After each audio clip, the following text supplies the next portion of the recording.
1. Hello दोस्तों, नमस्कार। मैं डॉक्टर विजय, स्टडी पोर्टल में आपका बहुत बहुत स्वागत है। साथियों, आज का हमारा टॉपिक है डीएसएसबी टीजीटी एसएसटी का सिलेबस। एसएसटी के स्टूडेंट्स के काफी समय से कॉल, मैसेज और कमेंट आ रहे थे कि सर हमारे सिलेबस की वीडियो भी डाल दीजिए। दोस्तों, आज उन सभी बच्चों का, साथियों का, टीचर्स का जो यहाँ से गाइडेंस लेते हैं और हम सबके संपर्क में रह करके अपने साथियों को पढ़ाने का काम करते हैं, उन सभी का इंतजार आज खत्म हुआ और आज की वीडियो में हम टीजीटी का कंप्लीट सिलेबस देखेंगे। लेकिन हम कोशिश करेंगे कि डीएसएसबी के हिसाब से आज हम इसको बताएं, ताकि डीएसएसबी, सीटेट और दूसरे टीचर्स का एग्जाम देने वाले साथियों को इसका पूरा पूरा फायदा हो जाए। आइए देखते हैं शुरुआत। सबसे पहले दोस्तों एक चीज ध्यान रखना, डीएसएसबी का जो टीजीटी का जो सब्जेक्ट होता है एसएसटी, उसका जो सिलेबस है वो कई पोर्शंस में होता है, क्योंकि उसमें सिविक्स भी होता है, हिस्ट्री भी होता है। हिस्ट्री के तीनों पोर्शन होते हैं, एंशियंट भी, मिडिवल भी और मॉडर्न भी। उसी के साथ ज्योग्राफी भी है, इकोनॉमी भी है, पेडागोजी भी है और कुछ पोर्शन वर्ड हिस्ट्री के भी होते हैं। तो इसलिए साथियों, हम एक एक चीज को देखकर चलेंगे। सबसे पहला जो पोर्शन होता है उसमें वो होता है पोर्शन ए। और पोर्शन ए की बात करेंगे तो पोर्शन ए में सबसे पहले बात आती है सिविक्स की, जिसे हम पॉलिटी भी कह देते हैं।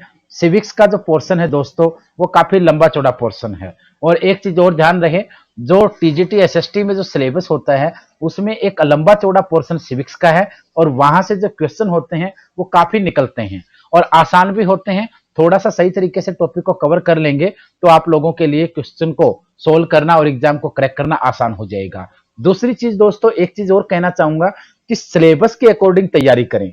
सिलेबस के अकॉर्डिंग यूनिट वाइज और चैप्टर वाइज तैयारी करें, क्योंकि अगर कंप्लीट सिलेबस आपका तैयार है स्ट्रेटजी के आधार पर और सीरियल वाइज आपने तैयारी करी है तो आने वाले एग्जाम में आपको आसानी मिलेगी। अदरवाइज आप कितनी भी मेहनत करते रहो, जब राइट गाइडेंस और राइट स्टडी मटेरियल से तैयारी नहीं करेंगे तो शायद आपको दिक्कत हो सकती है। हम चाहते हैं कि सभी साथियों को फायदा रहे। और एक तो आप देखेंगे कि स्टडी मटेरियल अच्छा प्राप्त करें। जिस साथी को नहीं मिलता है एसएसटी का, जो खास करके वो मुझसे ले सकते हैं, सबको मिल जाएगा, कोई दिक्कत नहीं है। मीडियम हिंदी हो या इंग्लिश हो, कोई प्रॉब्लम नहीं है। आप लोग स्टडी मटेरियल लें, हम आप लोगों को देंगे और आप तैयारी करें। जिन साथियों को क्लासेस लेनी है उन सबको क्लासेस भी प्रोवाइड करवाई जा रही हैं। जिनको फ्री वीकेंड चाहिए उनको फ्री वीकेंड क्लास लेक्चर भी मिल जाएगा। और साथियों, इस वीडियो के अंदर मैं उन सभी वीडियोज या लेक्चर्स का लिंक भी दे दूंगा जो टीजीटी एसएसटी के स्टूडेंट्स के लिए सिलेबस के अंदर से बनाए गए टॉपिक्स हैं, जिनको कवर किया गया है। तो आपको सिविक्स के टॉपिक्स, आपको हिस्ट्री के, ज्योग्राफी के, इकोनॉमी के, पेडागोजी के, वो सभी वीडियोज भी मेरे इस चैनल पे हैं। आप प्लेलिस्ट में जाकर ढूंढ सकते हैं। बाकी इस वीडियो के डिस्क्रिप्शन में मैं उनका लिंक दे दूंगा। और फिर भी अगर नहीं मिलता है तो इस वीडियो में लास्ट में मेरा नंबर दिया गया है, उस नंबर पे आप मुझे मैसेज कर सकते हैं, वहां पे मैं आपको लिंक सेंड कर दूंगा। यानी कोई भी हेल्प चाहिए आपको एग्जाम क्रैक करने के लिए, हम आपके साथ दिन रात खड़े हैं। आइए देखते हैं शुरुआत। सबसे पहले दोस्तों सिविक्स की बात करें तो पहला ही जो टॉपिक होता है वो होता है गवर्नमेंट। गवर्नमेंट दोस्तों, सेंट्रल गवर्नमेंट हो या स्टेट गवर्नमेंट हो, दोनों ही इसमें आती हैं। तो गवर्नमेंट के टॉपिक आपको पढ़ने पड़ेंगे। लोकल गवर्नमेंट का टॉपिक आपका होता है जिसे स्थानीय सरकार कहते हैं। डेमोक्रेसी, प्रजातंत्र यानी लोकतंत्र का टॉपिक आपको करना है। स्टेट गवर्नमेंट, राज्य सरकार का टॉपिक आपको करना है। अंडरस्टैंडिंग मीडिया, मीडिया के अंडरस्टैंडिंग मीडिया के बारे में भी थोड़ा सा आपको देखना पड़ेगा, क्योंकि आजकल बहुत ज्यादा रोल इसका बन चुका है। द कॉन्स्टिट्यूशन दोस्तों सबसे इंपॉर्टेंट टॉपिक है, मैं लिख के देता हूं आपको। जैसे ही आपका एग्जाम हो और टीजीटी के पेपर को देखना, अगर कॉन्स्टिट्यूशन से वीडियो कोई भी क्वेश्चन ना मिले तो मुझे आके बता देना। हर लेक्चर में मैं आप लोगों को यह बात कहता हूं कि कॉन्स्टिट्यूशन यानी संविधान हर एग्जाम में क्वेश्चन देता ही देता है, चाहे किसी भी कंपटीशन का एग्जाम जिसमें जीएस का पोर्शन होता है। उसके बाद पार्लियामेंट्री गवर्नमेंट दोस्तों, पार्लियामेंट यानी संसद मोस्ट इंपोर्टेंट टॉपिक है। इन दोनों के लिए तो मैं इस वीडियो में देने वाला ही हूं, वो तो बहुत ज्यादा जरूरी आपके लिए होंगे ही होंगे। जुडिशरी दोस्तों, न्यायपालिका, न्यायपालिका में supreme court, high court, district court सब आ जाएगा। जुडिशरी का टॉपिक देखना है। प्रेसिडेंट और vice president most important burning issue भी आज के समय माने जा रहे हैं, तो इनके टॉपिक आपको करने हैं।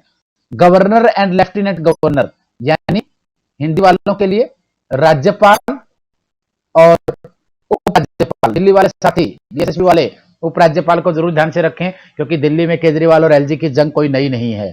फंडामेंटल राइट्स यानी जिनको हम लोग नॉर्मल भाषा में हिंदी वाले बच्चे इन्हें मौलिक अधिकार कहते हैं। फंडामेंटल राइट्स, डीपीएसपी, डीपीएसपी को हिंदी में कहा जाएगा नीति निर्देशक सिद्धांत, और मोरल ड्यूटीज यानी मौलिक कर्तव्य। ये टॉपिक आपको देखना है, यानी fundamental rights, DPSP and moral duties. Panchayati Raj दोस्तों ये टॉपिक भी मैंने बना रखा है, मैं आप लोगों को इसका लिंक दे दूंगा, आप देख लेना उसमें से। CVC central vigilance commission, CIC central information commission, CAG controller and auditor general, CEC central election commission, AG attorney general, एक और जी एडवोकेट जनरल, और एनडीसी नेशनल डेवलपमेंट काउंसिल। ये टॉपिक भी आपके लिए मोस्ट इंपोर्टेंट है। सीवीसी की बात करेंगे दोस्तों तो हिंदी वाले इसे केंद्रीय सतर्कता कमीशन बोलते हैं, सीआईसी केंद्रीय सूचना आयोग, CAG controller and auditor general यानी नियंत्रण एवं महालेखा परीक्षक, सीईसी चुनाव आयोग की बात हम करते हैं, अटॉर्नी जनरल महान्यायवादी, एडवोकेट जनरल स्टेट का एडवोकेट जनरल होता है, और एनडीसी राष्ट्रीय विकास परिषद। ये टॉपिक दोस्तों सबसे इंपॉर्टेंट है सिविक्स के, इनमें से आपने कोई टॉपिक नहीं छोड़ना है। अगर यहां से छूटा तो हो सकता है कि क्वेश्चन में आपको प्रॉब्लम पेपर में हो जाए, तो ये ध्यान रखना है दोस्तों। यहां से लेकर के इनका आप स्क्रीनशॉट ले सकते हैं, कॉपी में नोट कर लीजिए दोस्तों। आज मैं आप लोगों से यह प्रॉमिस लेता हूं कि हर रोज का आपने एक एक टॉपिक कवर करना ही करना है। इस वीडियो के डिस्क्रिप्शन में मैं आपको कॉन्स्टिट्यूशन का दे देता हूं, सबसे पहला टॉपिक आप कहीं से भी शुरू करें, बट एक एक टॉपिक आपको हर रोज कवर करना है, दो दो कर जाए तो और अच्छी बात है। उसके बाद बात करते हैं सेकंड पोर्शन की। दूसरा पोर्शन है दोस्तों ज्योग्राफी का। ज्योग्राफी के अंदर geography as a social study and as a science में प्लैनेट आ जाएंगे, आपके सारे के सारे सोलर सिस्टम में जितने भी प्लैनेट हैं सारे के सारे प्लैनेट आ जाएंगे। प्लैनेट के ऊपर 25 से 30 क्वेश्चन बार बार होते हैं, उन्हीं में से बार बार क्वेश्चन आता रहता है। तो इस प्लैनेट की जो वीडियो है दोस्तों मैंने डाल रखी है, इस वीडियो के डिस्क्रिप्शन में लिंक दे दूंगा, जिन साथियों को नहीं मिले मुझसे मांग सकते हैं। ये टॉपिक आपको करना है, 100% क्वेश्चन आता है। कभी लाल ग्रह पूछते हैं, कभी पीला ग्रह पूछते हैं, कभी नीला ग्रह पूछते हैं, कभी पृथ्वी के दूर पूछते हैं, कभी सूर्य के नजदीक पूछते हैं, कभी गर्म पूछते हैं, कभी ठंडा पूछते हैं। तो ये सारे क्वेश्चन मैंने उसमें डिस्कस कर रखे हैं। Environment and in its totality, natural and human environment, air atmosphere का टॉपिक जरूरी है, human environment, settlement, transport, communication यानी मानवीय पर्यावरण, सेटलमेंट की पोजीशंस, ट्रांसपोर्ट यातायात, कम्युनिकेशन संचार, रिसोर्सेज नेचुरल और ह्यूमन रिसोर्सेज, एग्रीकल्चर दोस्तों कृषि, मिनरल्स यानी खनिज पदार्थ, ये टॉपिक जरूरी रहेंगे। इसी के साथ ज्योग्राफी में और टॉपिक रहेंगे दोस्तों, ग्लोब की स्थिति आपको देखनी है, वहां से टॉपिक जरूरी होते हैं। पोर्ट जिन्हें हिंदी वाले बच्चे बंदरगाह कहते हैं, ये देखने हैं। रोडवेज यानी roads, national highway, highways, national waterways, ये आपको देखने हैं। वाटर के अंदर दोस्तों आपके कई सारी चीजें आ जाएंगी, पूरे का पूरा ओशियंस आएंगे, सी आएंगी, गल्फ वगैरह पढ़नी है। रिवर्स देखनी है, रिवर्स में आपका क्या रहेगा, नेशनल एंड इंटरनेशनल। जब आप गंगा, यमुना, ब्रह्मपुत्र और उसी के साथ काशी, नर्मदा, गोदावरी जब इंडिया की पढ़ते हो तो आपको नाइल, टेम्स जैसी नदियां भी पढ़नी पड़ेंगी। जब इंडिया के अंदर आप नहरों की बात करते हैं, जब इंदिरा गांधी कैनाल जैसी नहरें पढ़ते हैं, तो आपको इंटरनेशनल लेवल पर सवेज और पनामा नहर भी पढ़नी पड़ेंगी। तो दोस्तों ये ध्यान रखना है आपने, यहां पे ये चीजें आपके लिए जरूरी हैं। कैनाल्स वगैरह आपको पढ़नी है, डैम्स दोस्तों बांध देखने हैं, और लेक्स झीलें, झीलें नेशनल भी होंगी दोस्तों और इंटरनेशनल भी होंगी, तो ये सब देखना है। जब इंडिया की बात करते हैं हम लोग, जब हम उत्तराखंड के अंदर सभी झीलों के पीछे ताल लगा हुआ पाते हैं, तो हम श्रीनगर के अंदर सभी झीलों के पीछे जम्मू कश्मीर में नाग देखते हैं। तो चाहे इंडिया की झील हो, चाहे वर्ल्ड लेवल के ऊपर कैस्पियन सागर और साइबेरिया के अंदर की बड़ी बड़ी झीलें देखते हैं, तो उनका भी क्वेश्चन आपका जरूरी होता है। तो ये दोस्तों कुछ सिलेक्टेड से टॉपिक हैं जो ज्योग्राफी के हैं, इन सभी को आपने देखना है। चाहे दोबारा एक बार दिखा देता हूं, चाहे खनिज पदार्थ के हों, चाहे एटमॉस्फेयर हो, चाहे सोलर सिस्टम हो, चाहे ट्रांसपोर्ट हो, चाहे कम्युनिकेशन हो, नेचुरल रिसोर्सेज हो, एग्रीकल्चर हो, रेनिंग स्ट्रक्चर हो, माउंटेन्स इंडिया के हो, मिनरल्स पदार्थ हो, ग्लोब की स्थिति हो, पानी के रिसोर्सेज हो, सागर हो, महासागर हो, और उसी के साथ एक टॉपिक और है जिसे हम लोग कॉन्टिनेंट कहते हैं। कॉन्टिनेंट की स्थिति भी देखनी है, गल्फ देखनी है, इंडिया के ज्योग्राफिकल एरिया देखना है, भारत के पड़ोसी देश जरूरी रहेंगे, भारत में कहां कहां, इसी के साथ अगर हम देखते हैं तो अर्थक्वेक, टाइड्स, उसी के साथ वोल्केनोस, कहां है, ये स्थिति भी आपको समझनी पड़ेगी। बांध, अगर डैम की बात करेंगे दोस्तों तो सरदार सरोवर सबसे बर्निंग माना जाता है, दुनिया का 2nd नंबर का डैम बनाया गया, ये पढ़ना है। और उसी के साथ इंडिया में जितने भी डैम है, चाहे भाखड़ा नांगल डैम है, चाहे हीराकुंड डैम है, चाहे टिहरी डैम है, चाहे दूसरे डैम है जो भारत की योजना पहली में लगाए गए थे, ये सब आपको देखने हैं। ये मैंने वीडियोज बना रखी हैं, आपको मिल जाएंगी। उसी के साथ दोस्तों आते हैं हिस्ट्री के पोर्शन में। एक बिल्कुल ब्रीफ सिलेबस मैंने दिया है, जो टॉपिक दिए हैं वो मत छोड़ना, गारंटी है सिलेक्शन को कोई रोक नहीं पाएगा। एंशिएंट हिस्ट्री, एंशिएंट हिस्ट्री दोस्तों, हिस्ट्री को 3 पोर्शन में बांटा जाता है। एक आपका एंशिएंट जो 2500 बीसी से 1000 एडी तक मानी जाती है, एक होता है मिडिवल जो 1000 से लेकर के 1600 एडी तक, और एक होता है मॉडर्न 1600 से लेकर के और इंडिपेंडेंस। अब हम अगर एंशिएंट की बात करेंगे दोस्तों, तो एंशिएंट में ज्यादातर क्या आएगा, सबसे पहले इंडस सिविलाइजेशन, चाहे हड़प्पा हो, चाहे मोहनजोदड़ो हो, चाहे लोथल हो, चाहे कालीबंगा हो, जितनी भी इंडस सिविलाइजेशन है वो सब आपको पढ़नी है। शुरुआत है दोस्तों, बार बार क्वेश्चन आता है, ये आपको ध्यान रखना है। उसके बाद वेदाज, वेद हुआ आपके, उपवेद हुए, पुराण हुए, ये चीजें आपको पढ़नी पड़ेंगी। आर्यों के आगमन से लेकर के पुराना कास्टिज्म तक आपको देखना है। जैनिज्म, जैन धर्म आपको पढ़ना है। बुद्धिज्म, बुद्ध के बारे में आपको देखना पड़ेगा क्योंकि काफी इंपॉर्टेंट है दोस्तों। हूण, कुषाण, शक के बारे में आपको पढ़ना है, ये डायनेस्टी शुरू होगी। हूण, कुषाण, शक, हर्यक डायनेस्टी मोस्ट इंपॉर्टेंट दोस्तों, हर्यक पढ़ना है। अलेक्जेंडर का भारत पर आक्रमण देखना है। मौर्य डायनेस्टी, चंद्रगुप्त जैसे लोगों के बारे में और चाणक्य के इतिहास को वहां भी पढ़ना पड़ेगा।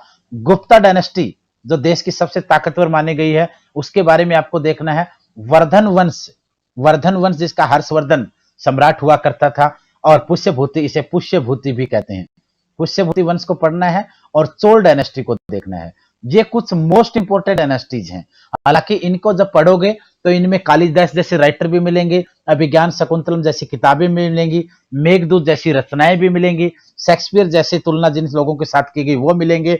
इसमें चाणक्य मिलेगा, इसमें आपको मैगस्थनीज भी मिलेगा, इसमें इंडिका नाम की किताबें भी मिलेंगी। यानी काफी सारे क्वेश्चन इन डायनेस्टी में और भी निकल के आएंगे जो आपको पढ़ने पड़ेंगे। इनके सबके नोट्स आपको आसानी से मिल जाएंगे, जब जिस बच्चे को जहां चाहिए हम प्रोवाइड करवा देंगे।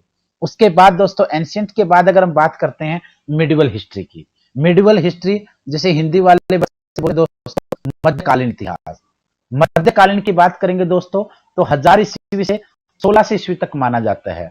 इसमें हम लोग मोहम्मद गजनवी, महमूद गजनवी के आक्रमण से लेकर के मोहम्मद घुरी को, सलेव यानी इसको हिंदी में बोलेंगे गुलाम वंश आपको पढ़ना है, खिलजी वंश आपको पढ़ना है, तुगलक डायनेस्टी आपके लिए जरूरी है, सैयद वंश होगा, लोधी डायनेस्टी होगी, मुगल डायनेस्टी दोस्तों, मराठा वंश आपको पढ़ना है, और सिखों का इतिहास को पढ़ना है।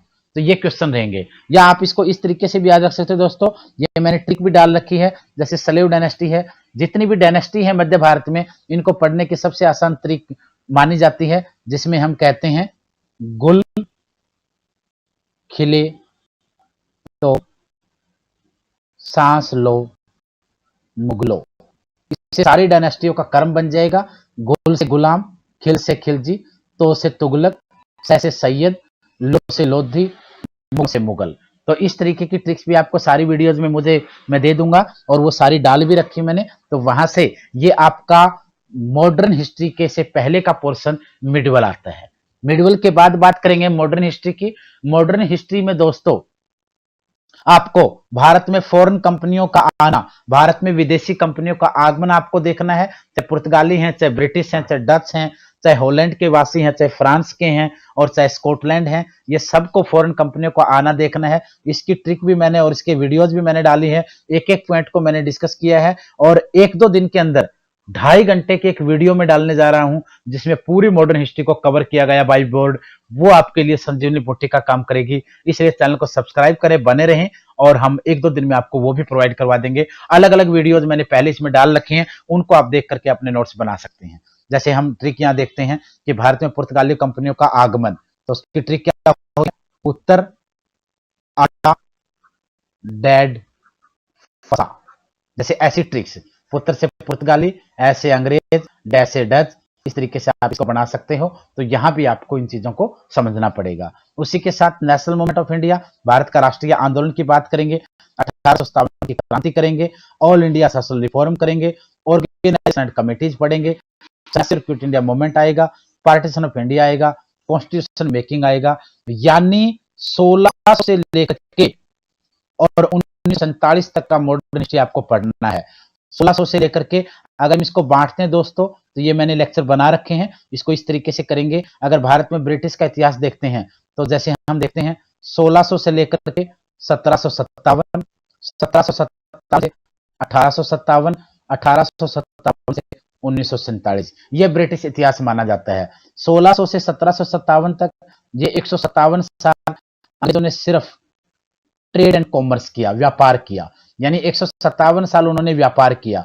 1757 के प्लासी से युद्ध से लेकर के 1857, इन 100 सालों में उन्होंने भारत को गुलाम बनाने की प्रोसेस रखी, देश को गुलाम बनाया प्लासी के युद्ध से लेकर के क्रांति तक। और ये 90 साल दोस्तों हमारी आजादी के आंदोलन के हैं, भारत का राष्ट्रीय आंदोलन माना जाता है। यानी 157 साल उन्होंने व्यापार किया, 100 साल उन्हें भारत को गुलाम बनाने में लगाए और 90 साल हम लोगों को आजादी में लगाए।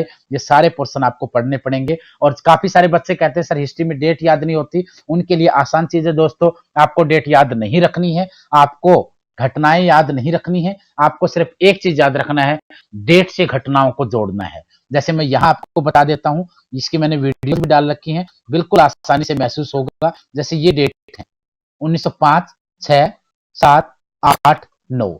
थोड़ा सा एग्जाम्पल देता हूं ताकि बच्चों का टाइम वेस्ट ना हो, सिलेबस के हिसाब से हमने वीडियो बनाई है। जैसे ये है दोस्तों, ये डेट सारी कंटिन्यू है, गिनती हब बच्चे को आती है, तो यहाँ डेट की कोई प्रॉब्लम नहीं है। आप क्या करोगे, आप डेट से घटनाएं याद रखो। अगर क्वेश्चन आता है आपको पढ़ना कैसे है, 1950 में क्या हुआ, 1950 में क्या हुआ, बंगाल विभाजन, 1906 मुस्लिम लीग की स्थापना, 1907 सूरत अधिवेशन के अंदर कांग्रेस की फूट, 1908 खुदीराम बोस को फांसी, 1909 मार्ले मिंटो। यानी आपको घटनाओं से डेट याद नहीं करनी है, डेट से घटनाएं कनेक्ट करनी है, सारा टॉपिक आराम से कवर हो जाएगा। ये मैंने सब करके उसमें दिखा भी रखा है आपको। उसी के साथ दोस्तों इकोनॉमी का पोर्शन, इकोनॉमी के पोर्शन की बात करेंगे दोस्तों, तो reserve bank of India, RBI, India के जो बैंक्स होते हैं, तो नॉर्मल सा क्वेश्चन आजकल इकोनॉमी में आता है।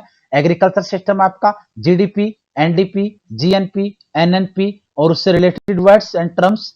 बजट देखना दोस्तों, 5 ईयर प्लान पढ़ना है, डिफ्लेशन आपको पढ़ना है, डेमोनेटाइजेशन नोटबंदी देखनी है और जीएसटी जैसे कानून है। इंडियन इकोनॉमी के भी क्वेश्चन है, भारत की इकोनॉमी कैसी है, किस प्रकार की है, कितने भागों में बांटी जाती है, क्या क्या इंडिया की इकोनॉमी का स्ट्रक्चर है, क्या आरबी है, क्या डबल आर है, क्या ट्रिपल आर है। ये नॉर्मल से इकोनॉमी के वर्ड हैं, ये भी आपको यहाँ पढ़ने पड़ेंगे। तो दोस्तों इस तरीके से आप इसको तैयार करेंगे, क्योंकि मैं चाहता हूं कि कंप्लीट तैयारी आपकी हो जाए। उसके बाद दोस्तों जिसको हम सब्जेक्ट से रिलेटेड पेडागोजी या फिर issue related to social science कहते हैं, वो कुछ इश्यूज और हैं इसमें जिनमें देखते हैं, जैसे concept and nature of social science and social studies. यानी सोशल साइंस और सोशल स्टडीज का जो कंसेप्ट और नेचर है वो आपको पढ़ना है। क्लासरूम प्रोसेस देखनी है, एक्टिविटीज गतिविधियां और डिस्कोर्स आपको पढ़ने पड़ेंगे। डेवलपिंग क्रिटिकल थिंकिंग आपको तैयार करनी है, inquiry system, empirical evidence, problem of teaching social science and social studies, source primary and secondary, project work और इवैल्यूएशन। ये कुछ चीजें भी आपको देखनी है, क्योंकि कुछ क्वेश्चन आपके इस पोर्शन से भी ऑप्शनल सब्जेक्ट में आने हैं। जो 100 नंबर का आप लोगों का 100 नंबर का पेपर आप लोगों का ऑप्शनल का है, उसमें 75 नंबर का एसएसटी का सब्जेक्ट, 25 नंबर की पेडागोजी और इस टाइप के टॉपिक भी आपके पूछे जा सकते हैं। तो इस तरीके को भी आप इसको अच्छे से तैयार करें ताकि आने वाले एग्जाम में आपको आसानी हो। एक बार फिर यही कहना चाहूंगा, अच्छे से सिलेबस को देखें, नोट करें, अकॉर्डिंग टू सिलेबस तैयारी करें, जो साथ चाहिए जो हेल्प चाहिए वो आप हमसे मांग सकते हैं। कोई शर्माने की जरूरत नहीं दोस्तों, आप लोगों की मदद के लिए हम हमेशा तैयार रहते हैं। और उसी के साथ इस चैनल को सब्सक्राइब करके इसकी वीडियोज को देखें और नोट्स बनाएं। सभी वीडियो जो मेन वीडियोज अभी हैं, वैसे तो चैनल पे सभी वीडियो हैं, इस वीडियो का डिस्क्रिप्शन में भी कुछ इंपॉर्टेंट वीडियोज के मैं लिंक दे दूंगा। और इसी के साथ दोस्तों कहना चाहूंगा कि आज की वीडियो में इतना ही रहा है, और उसी के साथ आगे के लेक्चर्स को हम साथ साथ में